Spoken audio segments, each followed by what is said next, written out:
Well, ladies and gentlemen, it's 5:15 in the morning on a Monday morning, and I have just finished watching the Mexico game of England. Yes, I'm tired. Yes, I need to go to sleep, but I want to get this out first. And now that I finally have a new headset, granted a cheap one, but I can finally get Cracker sorted. But that main quest comes later. Today, it's the last two games that England has played, DR Congo and Mexico. Let's begin with DR Congo. First off, like most England games, shambolic. The only two good first offs we had was against Mexico and Croatia in this World Cup. But that doesn't say much at all. First off was shambolic. The defence was wide open for the first 15 minutes, allowing Congo to bag a goal. And when I heard that goal on the radio, I'm like, oh crap, we've lost. So I drove to my workplace and saw the goal itself. You know what? Fair play to DR Congo, it was a brilliant goal. But with the amount of decisions that happened throughout the DR Congo game, that ref must have been drunk or on drugs, because he was not seeing what we were seeing at all. But then, second half of DR Congo, we were still playing a bit shambolic, to be fair. Congo just kept pressing and pressing. We kept pressing and pressing.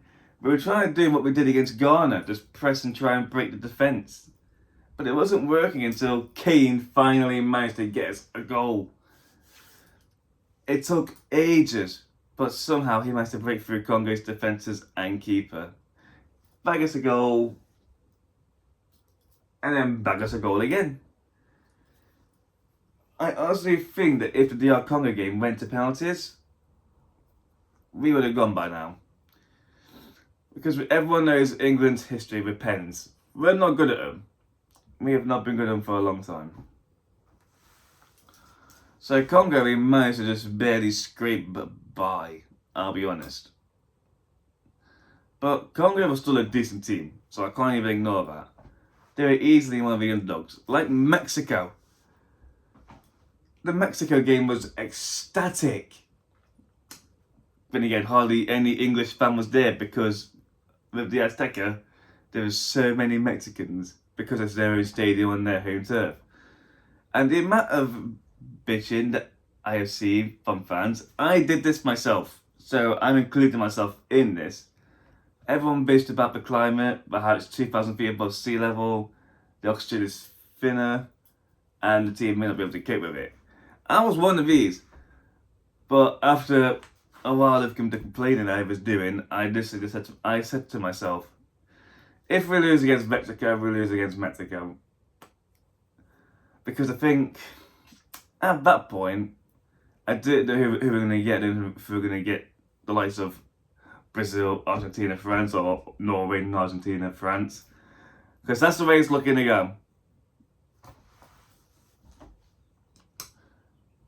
And our delay.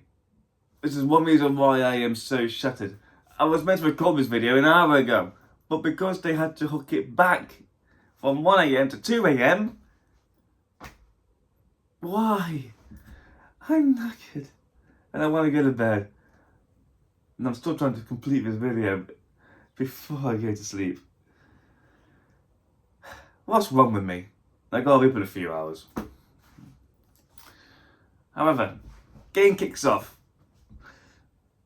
Got to see a taste of what this pitch is like and how the atmosphere actually is. And yeah, the ball definitely does travel a lot further in that climate, but I found that more fun to watch, to be fair. When against Turkey and England's first run, you can definitely see how the climate affects it. Went over everybody, and even Saka just couldn't get to it. Not much I can say on that. That just proved how the wind was and how the atmospheric pressure actually does against footballs in that point, I guess. I could be saying the wrong stuff here, like I normally do. But yeah, just the first half an hour, your classic 20 minutes of pass back, not doing much. constantly hearing boos and olays from the Mexican fans, and they're like, I'd love for you to shut up, but it is actually more entertaining. But when we shut Mexicans, and rephrase that, when we shut Mexico up was when Bellingham got his first goal in from a brilliant cross from Rice and Saka. Combo of those two was a brilliant free ball. And then next thing you know, while everyone's still cheering, Bellingham's halfway up the pitch. 90 seconds later, bang! Second goal goes in. And the whole Azteca just went silent. I had never heard a stadium go that quiet in that instant. That was just madness. But as usual for England, when we score, normally it is short-lived.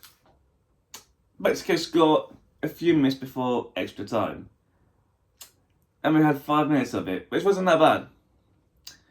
Get the ball out the box, we moved on to half time. I had to keep tabs with everybody who I was watching the game with. Because I had two texting me while we were watching the game. And we agreed on enough every same identical point. Come second half. We're doing brilliant to try and keep it out of the box. And then one of our defenders goes and gets a red card. Even VAR check. I hate to admit it, but it definitely was a red card. And that is one thing I will say. That referee in the Congo game must have been drinking or on drugs. But the referee for the Mexico game, that referee, apart from one or two decisions, was actually a decent fair play referee. And you can't vote him, he used VAR twice. Both came out positive, but again, I had no problem with that ref, apart from one Bellingham foul, but that was it. Sound referee for that game. So after we had 10 men and 3 defenders, also 4 defenders. Anyway, we're down to 10 men. So the pressure's on for the rest of the second half. Came back to penalty. Straight in the back of the net, making it 3-1. And then come, I think it was like 15, 16 minutes later, Mexico score. I'm still telling myself not to panic, because we're still 1 goal ahead. But I think after 3 goals, we didn't even try to score. It was just defend everybody and keep Pickford alive. And boy did we. Pickford kept going off and off and off and off. Save after save. This is why I said to everybody, this is why I want Pickford in goal for England. He's shown how. Oh yeah, apart from the 2 goals in, but come on. All those saves Pickford made in that span of 20 minutes, my God. Mexico really wanted to get that goal in. Bellingham may save one just by going straight over the net. That was cool to see. And I think if he didn't do that, it would have been 3-3. It would have been 3-3 if Bellingham didn't do that. The only thing that knocked me about that game, and I mean seriously knocked me on the head, 11 minutes stoppage time. Me and my friend are there thinking, why is it 11 minutes? It should be 6 to 8, not 11. So, yeah. 11 extra minutes at 4 o'clock in the morning is not fun. Really not fun. But even then, it was still Mexico just pressing the attack. Corner after corner, kick after kick. Nothing went through. As soon as I found our whistle blew, seeing the smiles on everyone's face on the England team and seeing the entire stadium just fall silent was just wow. I can my voice is gone. I can guarantee the minute I load up TikTok the next 2 hours is just going to be England versus Mexico memes. It's all it's going to be. Who cares? We're into the top 8 of the World Cup. My opinions on everything I've said beforehand is slightly changing, but it won't change until we get to the top 4. That's all I'm saying. And next we have the Vikings themselves, the Netherlands.